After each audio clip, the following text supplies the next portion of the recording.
You're listening to the Kiwi Tripsters Travel Podcast. The inside word on all things travel. Buckle up as we explore New Zealand, take you abroad, dive into virtual travel, and inspire your bucket list with spectacular tips and tricks.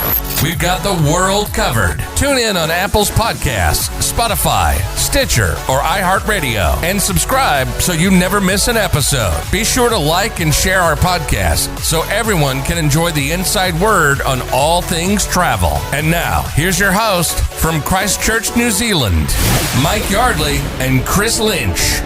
G'day there, welcome aboard another fresh edition of Kiwi Tripsters. I'm Chris Lynch. And I'm Mike Yardley, feeling somewhat liberated with the arrival of Level 2 in our COVID management plan, which of course, Chris, is allowing domestic tourism in New Zealand to reopen, and we're ripping into it. Yes, and I can finally see your pretty face again in your lounge as opposed to doing it on, what did we do? Zoom and various different apparatus? We went on a technology called Squadcast. It was very good. It wasn't too bad. It was good. I could still see you. Yes. And pull faces. Yes, you did. And hopefully the producers didn't see that, though. I wonder if they just saw that or got the audio version. We must ask. We must. There could be a secret vault of all of your stupid faces being pulled. Yes.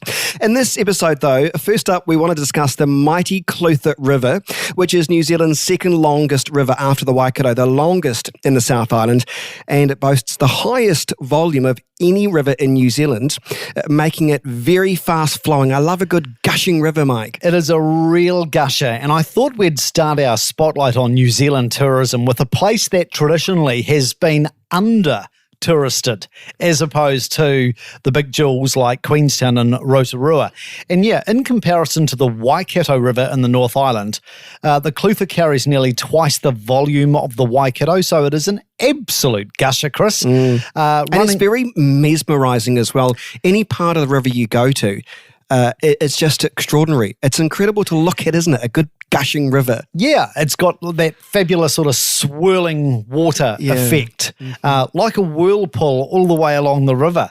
And it does run from Lake Wanaka through Central Otago before finally spilling into the Pacific Ocean south of Clutha at the very bottom of New Zealand. So she's a massive river, and it's such a wonderful river to track or to shadow. You'll often come across it if you're, for example, holidaying in Wanaka or calling into Cromwell, or obviously en route to Queenstown. You'll see the Clutha up that northern end. And if you decide to head south and shadow the river's passage, there's so much more to see. It's beautiful around that area. It is absolute heartland New Zealand, and the Clutha encompasses a swag of some really evocative tourist gems, sort of treasure chest places. Obviously, Clyde is quite well known, but then you've got lesser known destinations like Roxburgh. And earlier this year, I rolled through Central Otago all the way down to Roxburgh.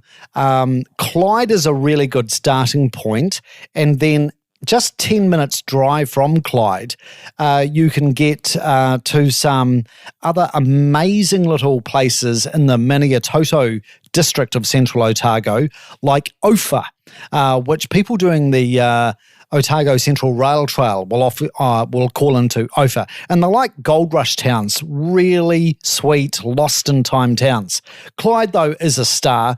The heart of town of Clyde is Sunderland Street, and it is like a movie set. It's just got so many magnificent restored buildings like the Hartley Arms Hotel, the Dunstan Hotel, and then if you're after a bit of hospitality, Oliver's Restaurant on the main street was established and operated for 20 years by Fleur Sullivan, who a lot of people will know and has become synonymous with Fleur's place in Moiraki, just by the boulders.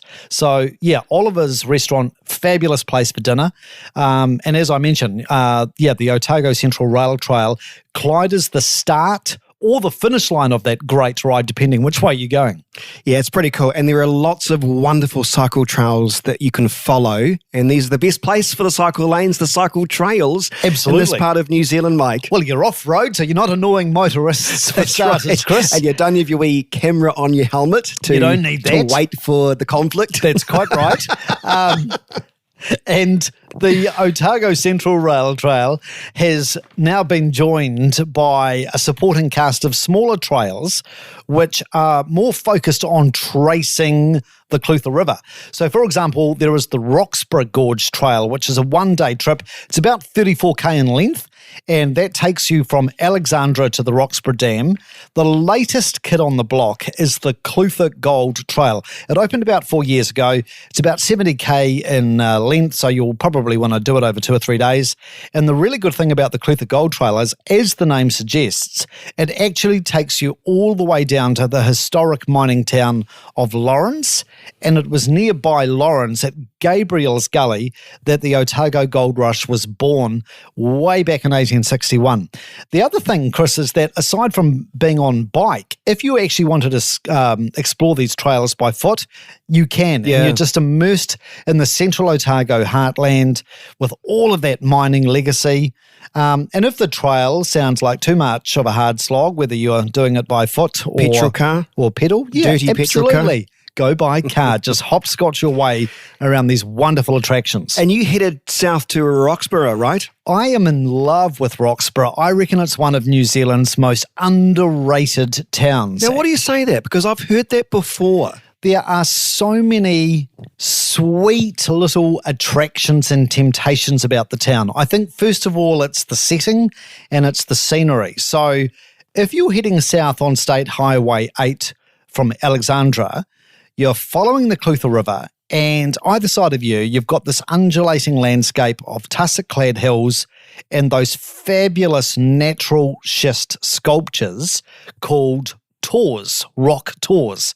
And these are like towers of schist, sort of stacked as high as 20 metres in the air. And they're sort of like Mother Nature's own sculptures. They're just so whimsical.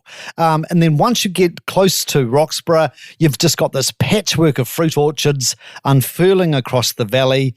And it really is a star small town.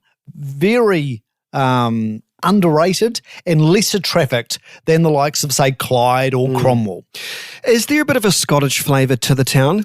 Definitely. And you'll notice that with the street names. Yeah. You'll find yourself just sighing in admiration at the stone houses and the cottages that line these streets. A lot of them are made out of mud brick and schist, really well maintained, and they're all backed by Knobby Range, which is, the main sort of landmark backdropping Roxburgh.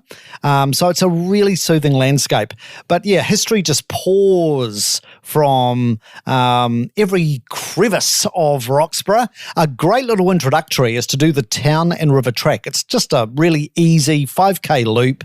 You can nail it in 90 minutes, and it weaves its way along the banks of the Clutha in Roxburgh and laces together a lot of the heart-stealing cottages and all of that Scottish heritage, particularly on Scotland Street, which is the best street in town.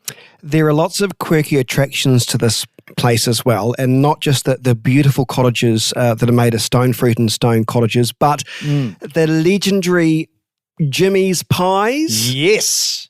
And they were a very recent award winner in the New Zealand Pie Awards. Please tell me it was just a decent steak and cheese and not this vegan sun-dried tomato baked banana something or other pie. With a bit of soy in it yeah, I know. Just give me a pie. They do the works. They go right across the whole pie spectrum. Yeah. But Jimmy's is truly a legend in pastry. They've been making meat pies for almost 50 years in Roxburgh at Jimmy's Pie Shop. They actually have 20 different types of pies now. And there are also the sweet treats, like the cream buns, which seriously are like the size of a basketball. The Heart Foundation would be horrified, but it's the power of Jimmy's pies that really is the star attraction. In Little Roxburgh, in their shop in Scotland Street, they make over 25,000 pies a day. A day? A day. I thought you were going to say a year at least. I know. I don't know how many people offhand live in Roxburgh, but it would probably be, maybe 1,000, 2,000. It's just crazy how popular their pies are. The other really cool attraction right across the road from Jimmy's Pies is their cinema. Now, you might say, well, so what? The thing about the Roxburgh cinema is it's reputedly New Zealand's oldest operating cinema. It opened in 1897, still going strong. So it just is another reminder, I think, about how there are so many really cool gems to discover in less discovered Roxburgh.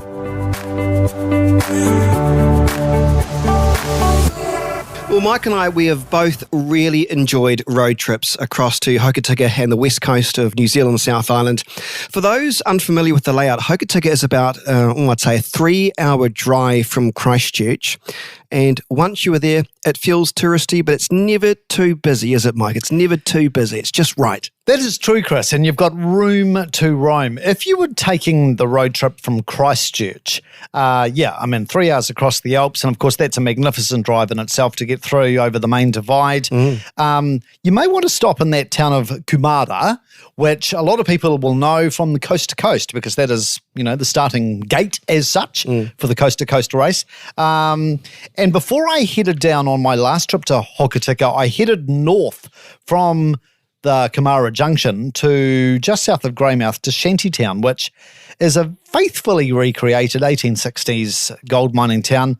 Really good if you are travelling with a family. Kids love the place. They do. It really is a family atmosphere. It is. Yeah, to be honest, I think I probably would have enjoyed it more when I was a child than I would now. But if you've got kids, for example, who like really hands-on activities, like, gold panning. Yeah. Yep. Even sawmilling, they can give it a go. And they've also got miniature train rides, for something a bit more leisurely. So that would be my first stop. And from my recollection, it's quite reasonably priced. It's not an overpriced tourist attraction. And the coasters know how to put on something quite special that's always going to be quite memorable. Absolutely. Yeah, I think it has been a perennial New Zealand family favourite, Chris. And heading just south of Hokitika, Ross is a great old gold rush settlement to check out. Why? Because it just feels so quintessential Kiwi, doesn't it? It reminds you of some of those postcards you'd see in the 80s, and I mean that affectionately. Yes, very much so. And once again, it's got all that gold mining history. And I do love their main pub, the Empire Hotel. It's over 150 years old, although the current building you see, and it's sort of like mustard and green from memory, that was built in about 1908. But it's one of those true quintessential, gnarly, gritty West Coast pubs. You'll meet all sorts of local personalities inside that pub. And, of course, if you like your white-bait fritters, they take top slot on the menu. I want to talk about the treetop walk, which is, they say it's sort of Hokitika, but not really, is it? What did you make of it? Because I enjoyed it, but I think because I went on a dreary kind of overcast day, I didn't enjoy it as much as I was expecting. Yep, no, that's fair enough. I liked the experience of essentially walking through or just above the canopy of a lot of native trees. And I'm a bit of a train spotter, Chris, in that when I hear native birdies, I want to know who they are. What sort of bird is it? Are you a bellbird? Are you a tui? What are you? Who are you? And it's the same with trees for me. So when I was walking along the elevated steel walkways, you branched out. I branched out, well done, at Treetops Walk. And you'll look down and you'll see all of these different native trees, and they're all brilliantly signposted as such. So you can work out and see for yourself close up in the flesh, what does a rimu look like? What does a kamahi look like? What does a matai look like? So I actually really enjoyed that. You can actually see that. I so am a train spotter. Oh, you see, because I was there and I didn't see that. No. You clearly went in a bad mood, I think, Chris.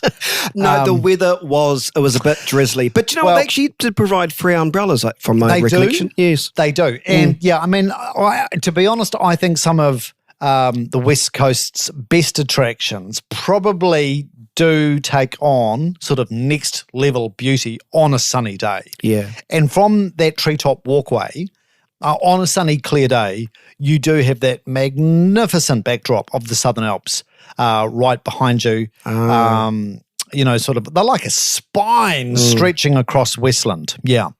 Speaking of something to definitely see, I think, on a sunny day, and I've seen it both on a sunny day and a drizzly day, has got to be the Hokitika Gorge. It is absolutely spectacular. On a bright blue sunny day, the reflection of the sky on that gorge, on the water, it's a world-class attraction on its own. It really is.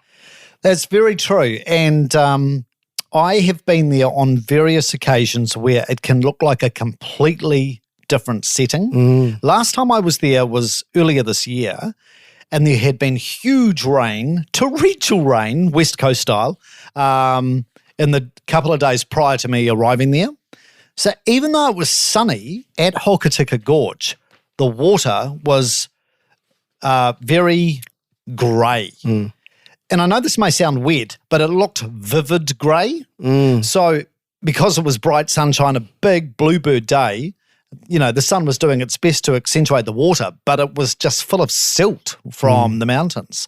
So, you really want, the optimum is to have a couple of dry days before you arrive and a beautiful blue sky day when you go to the gorge. If you get that, you've struck the jackpot. Yes, of course, because when it rains on the West Coast, it really does rain. Certainly. But it's a bit of a myth, though, that, a lot of people say that the West Coast always rains constantly. It doesn't. It's just that when it rains, it is really, really heavy. I mean, I lived in Greymouth up the road for about, nearly 2 years. Loved it. Yes. And I actually loved the heavy rain. It's something you don't see anywhere else in New Zealand but the West Coast. That's true, yeah. By the way, because the Hokitika Gorge, as the name would suggest, is only about a 30-minute drive from Hokitika, what I would suggest you do if you are planning a road trip in this part of the world is just bear in mind that the gorge is not actually that far away if you're basing yourself in Hokitika. So if it's a crappy day on day one, don't go to the gorge and hope for the best for day 2 or day 3. But, most people who would go to Hokitika or that sort of general Westland area would probably be looking at hanging around in that area for several days. So hopefully you'll get that bluebird day and just, see the gorge at its absolute finest. Now, did you venture out to Lake Kaniere? Yeah, it's very close to Hokitika Gorge. You can actually do a magnificent sort of circuit from Hokitika out to Treetop Walk, then to Hokitika Gorge, and then follow the signposts around the back of Lake Kaniere, call into Dorothy Falls, which is right on the roadside at the back of Lake Kaniere. That waterfall is like a fire hydrant. It is a gusher, cracker. Isn't it? It's another gusher. This is the gusher episode of Kiwi Tripsters. And then Lake Kaniere, absolutely beautiful. And then you can, complete your circuit back to Hokitika. And once you're back in Hokitika, you've got to check out, it's a beach. It's an interesting beach. It's not a beach you'll want to go surfing or swimming in, but I would say the West Coast has the most amazing sunsets, and when you take your photo with your cell phone, you'll be able to take some beautiful almost shadow images of the driftwood sculptures. I love them. They're great, eh? And I don't know, they must be done by locals, but there's always different sort of sculptures popping up, and if you go, I reckon the best time is probably sunset. Yep. And it's just incredible. And no matter what kind of photographer you are, you look like a professional once you've taken photos of that driftwood. Absolutely. You cannot take a bad photo there, I believe. And that driftwood, it sort of serves like a silhouette against the sunset. I was trying to think of that, and I said shadow. I was thinking of shadow puppets. But the amazing thing is, like, they'll have this big driftwood festival in they do too. January, don't That's right, they? yeah. So anytime after January, if you're heading there, the driftwood sculptures last a long time, despite the storms and the tempests from the Tasman. So, you'll get a fresh crop of driftwood sculptures in January, and then you can explore them throughout the year. But I just think the creativity in some of them are just amazing. I love the ones that sort of resemble teepees. sort of Native American Indian teepees. I love those. Yeah. And accommodation too on the West Coast, and particularly around Hokitika, it's worth looking out for. There's some beautiful lodges that are not as expensive as you might think. Yes. You might have to drive in your car for maybe an extra half hour inland, but there's some lovely wee lodges and sort of B&Bs that are worth considering as opposed to looking just inside the town. Well, I think a growing trend in New Zealand is for families to take their dogs with them on holiday. That's true. Particularly on road trips. Mm-hmm. Now, last time I went to Hokitika, I actually went with my parents and their 2 dogs, and we stayed at a place called Shining Star Beachfront Accommodation in Hokitika, which, as the name suggests, is absolute beachfront. It was like a 1-minute walk from our chalet onto the beach to look at the driftwood and the sunset. It's right across the road from that glowworm dell where you can go see the glowworms. Another free attraction late at night time. Exactly. Don't turn your cell phone on because you get shouted at. That is very true. But I mean, that place we stayed at, Shining Star Beachfront Accommodation, I know this is sounding like a shameless plug, that was only, from memory, about $150 a night. So that was for the 3 of us and 2 dogs in the peak tourism season. So you will find bargains on the West Coast. You know, if you're fretting about the cost of domestic tourism in New Zealand, it doesn't have to be that way everywhere. No, it doesn't. Coming up, let's indulge in some South African bucket list dreaming. Plus, we'll take a wander through some of Europe's best virtual museum experiences.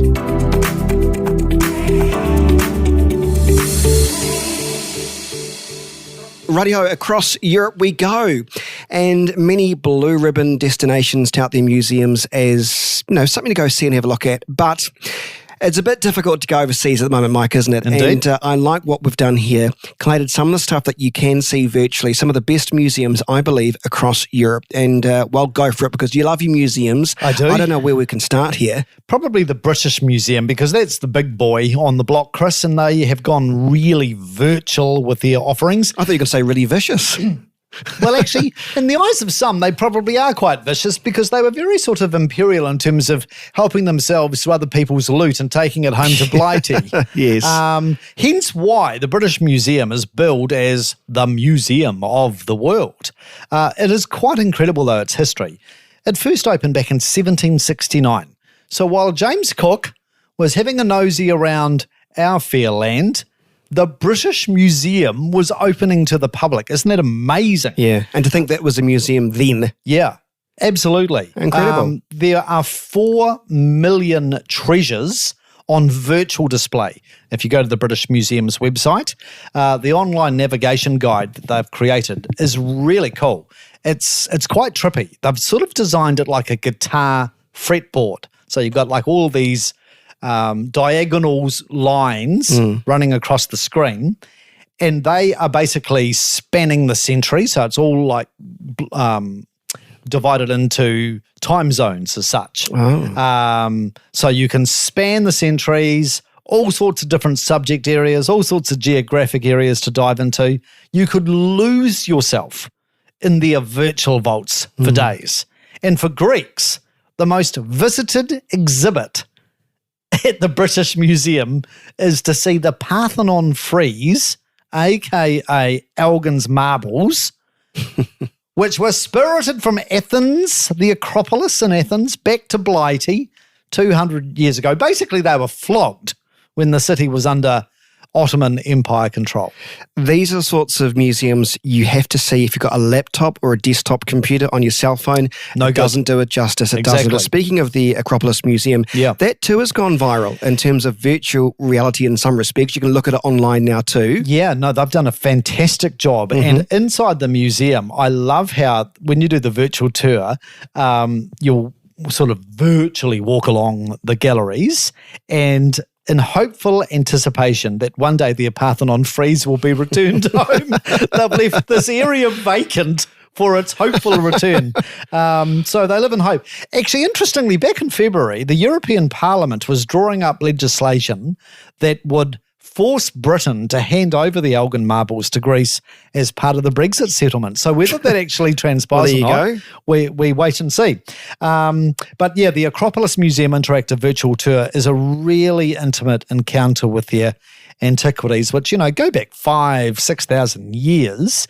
And the museum is situated at the foot of Acropolis Hill. So they've got some awesome live cams that are trained on all of those ancient temples that are pepper potted around. What they've done is they've turned on the CCTV cameras and said, here you go, have a look. Yep. But what is incredible about this, though, some of the museums I was looking at the other day, is that even though you can look at these online, there's still museums I'd want to experience in the flesh as well. It doesn't detract from that. What do you think? Yeah, it's true. I still want to go. I still want to have a look at these. Yeah, absolutely. What I really like about some of these virtual encounters is take somewhere like the Louvre in Paris, right? Now, the first artwork you probably would associate with the Louvre would be Mona Lisa, Leonardo da Vinci. When you go there in person, normally you're fighting to actually get a glimpse of that artwork amongst, a sea of selfie sticks, although they have banned those now, thank God. Good. But you've just got this crowd crush all around quite a small painting. So it doesn't really feel that special in that throng of humanity that's all clambering for a good look.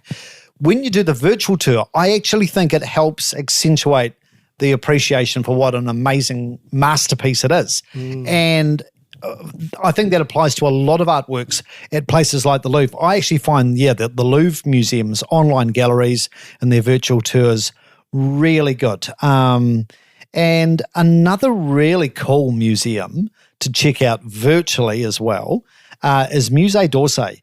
And it's actually housed in a decommissioned 19th century railway station. So if you like impressionist works, we're talking sort of Monet here, Cézanne, Renoir, Gauguin, you can take a virtual muse of all of this amazing impressionist artwork at Musée d'Orsay. And there is also, just one other quick note about Paris, they've got an amazing virtual reality tour down the catacombs of Paris, which is sort of like the ancient tombs and cemeteries of Paris. What about Amsterdam? One of my all-time favourite museums, Chris, is the Van Gogh Museum, which boasts the largest stash of his artworks. And once again, the virtual tour pretty much replicates what you can see in person in Amsterdam. The amazing thing about that museum and Vincent van Gogh himself is that his paintings are displayed very much in sequence with how his life unfolded, and it became darker and darker because his mental battles intensified. And you see that in his paintings as you go from one painting to the next, just how the mood is getting darker, everything's getting more negative. It's quite profound. Also, quickly, in Amsterdam, Anne Frank House, which a lot of people love. If you go to the Oculus store, download the free app for the immersive virtual reality tour of Anne Frank House. Ooh. And honestly, you will feel like you were there. It is chilling. Wow. I'll have to do that. But yeah, that would be quite chilling. Anything to note from Italy? Well, obviously you've got a lot of museum and gallery options in Italy, yes. But when it comes to things virtual for the time being, I reckon their best virtual offering is Uffizi Gallery in Florence. If you like your Renaissance art, oh my goodness, you are in for overload. And all of the art at Uffizi Gallery in Florence was gifted to the city by their previous rulers, the Medicis. They've got 300,000 works online for you to virtually explore. And if you want to go next level, they've got an option they call Hypervisions on their website, the Uffizi Gallery website. Hypervisions gives you sort of like a curated, narrated virtual tour centered around various themes. And it all gets very deep very fast, Chris. I went for a bit of a roam the other day on the curated virtual tours at Uffizi and ended up exploring angels, epiphany, and intercultural vision. And then my brain started to fade, so yes, I gave up. I can imagine. Yeah. I like to go for something a bit edgier. You can also do the virtual tour, if you like, of Croatia's Museum of Broken Relationships. Yes. I thought we should mention something a bit out there, and this is different. It's basically a crowd-sourced museum, right? So let's suppose... Based on the family court. Well, let's suppose you break up with your loved one, but you want to either memorialize your pangs of heartache, You want your old flame, the memory of your old flame to remain unextinguished. Yes, okay. Well, you can offer an exhibit. You can donate something that memorializes your relationship and how it busted up to this museum. So you've got, romances that have withered to all out personal tragedy on display in this museum. And it is quite wacky. For example, when you do the virtual tour, you'll see things like a devastating suicide note from somebody's mother displayed next to the toaster someone flogged so their ex could never make toast again. It's quite a wild ride at the Museum of Broken Relationships. Yes, I'm trying to think. I'll get to the crust of that at some stage. Thank you, Mike.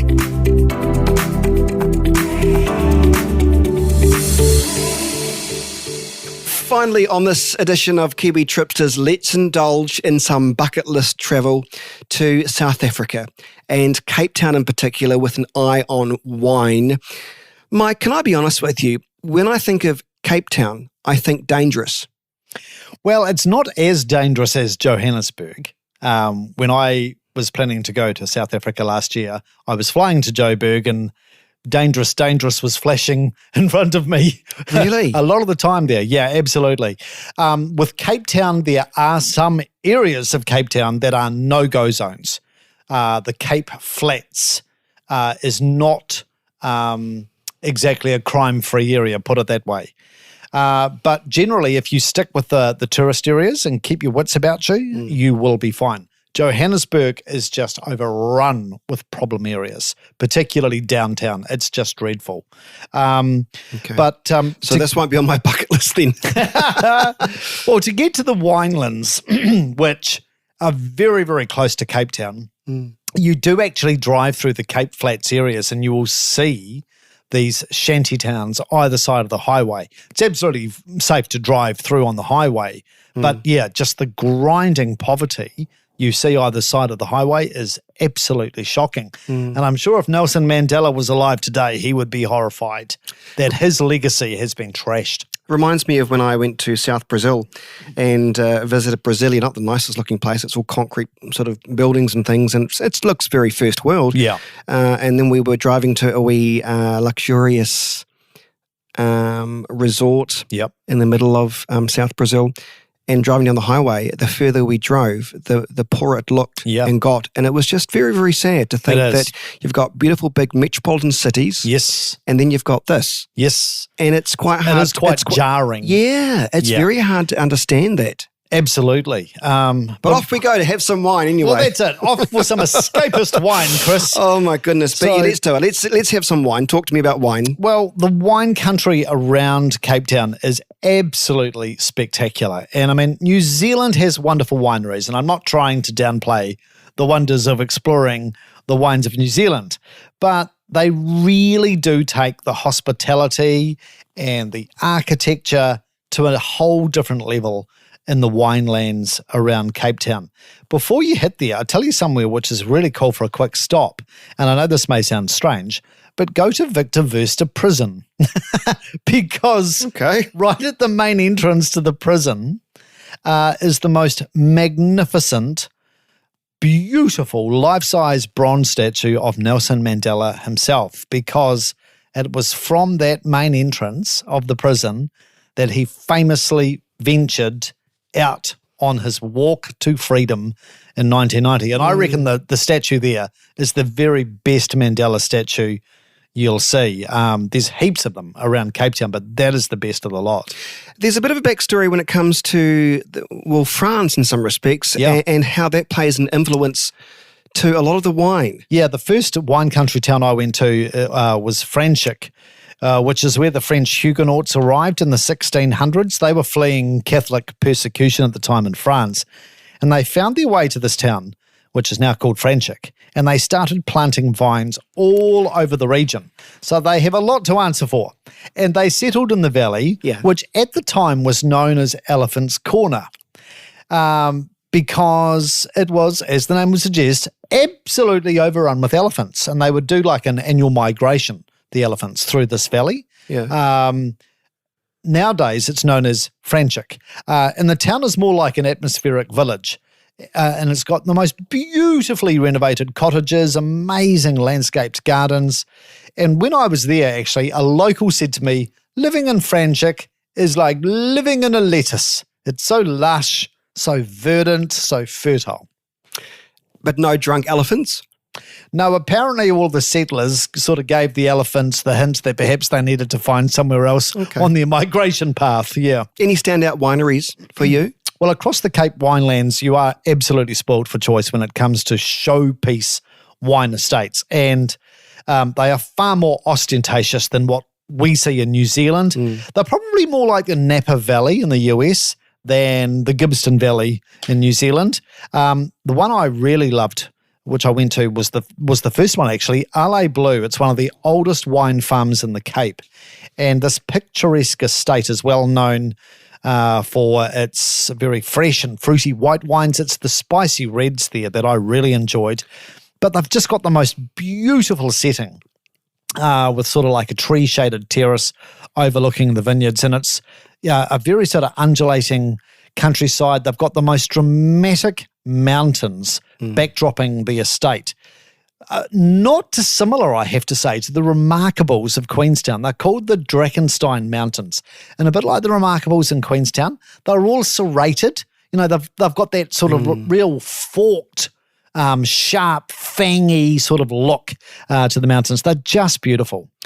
They do good white, I know that much, but their reds, they're very famous for their reds, aren't they? The reds in that part of the world. Outstanding, absolutely. Cabernet Sauvignon would probably be considered the region's most widely planted grape variety. And it's also blended with Pinotage, which is a South African creation. And it's a crossing between Pinot Noir and Sanso.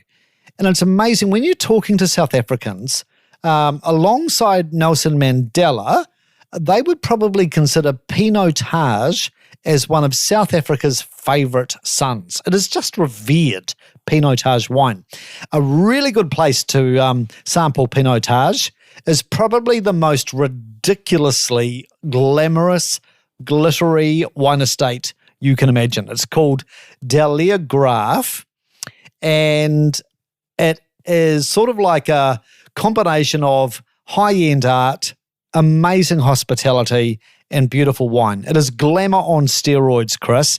And Lawrence Graaf is the fella behind Graaf Diamonds, right? So they've branched out from diamonds into making wine. They've even got a Graaf Diamonds boutique gift store at the winery. Yeah, what did you buy in the gift shop? Oh, look, just thousands and thousands of South African rand on jewels, Chris. But yeah, it truly is just it's sort of like a wine equivalent of a diamond. This place is just sparkly, swanky, and the wines are beautiful. You will blow your budget here, though. Delia Graaf, it's a must-see. All right, and South Africa's most famous wine-producing region is what? Stellenbosch. Stellenbosch? Yeah, so you'll first of all want to go to Franschhoek and then go to Stellenbosch, which is a bigger town. It's actually, South Africa's second oldest settlement after Cape Town. Magnificent wine estates, a lot of Cape Dutch architecture. So there's a really strong Dutch influence to Stellenbosch. Franschhoek was French in terms of its origins. One of the must-sees in Stellenbosch is their main street called Dorp Street, and it is like a national monument. With all of the restored homes, and they've got this really cool trading post in Dorp Street. And excuse my Afrikaan, but I think it's pronounced Umsami-se-winkel. I'm glad you said not me, but I think you might be right. It's got the most amazing stash of tourist kitsch and then some really authentic Afrikaner products. They're really big into their moonshine. So you can try these Afrikaner versions of moonshine, and they are very potent liqueurs. We are talking rocket fuel here, Chris. I think I'll just stick to a lovely red, spicy Cape Town wine. It is a safer pursuit, yes. Yeah. Hey, listen, make sure you like us on our Facebook page as well, kiwitripsters.co.nz. You'll find your way there. Also, the show notes are available on the website too. Plus, make sure you rate us. We want you to rate us, don't we? And subscribe. Yes. Because then you'll never miss an episode. That is very true. Yes, and you can rate and review us on the podcast service of your choice. In the next episode, we will be continuing our spotlight on New Zealand with domestic tourism up and running. We'll probably do a bit of more virtual wandering around the world, and to keep the spirit of long-haul travel alive, plenty of bucket list stuff too, Chris. We'll see you then. And that's a wrap for this episode of Kiwi Tripsters. Liked what you listened to? Then join us for our next episode of Kiwi Tripsters, where we bring you more travel inspiration, giveaways, and insider knowledge with expert guests on the show. Connect with us on Facebook and Instagram, and visit us on kiwitripsters.co.nz. But most importantly, subscribe and comment on Apple Podcasts, and tell us what you think of our show. Till next time, safe travels.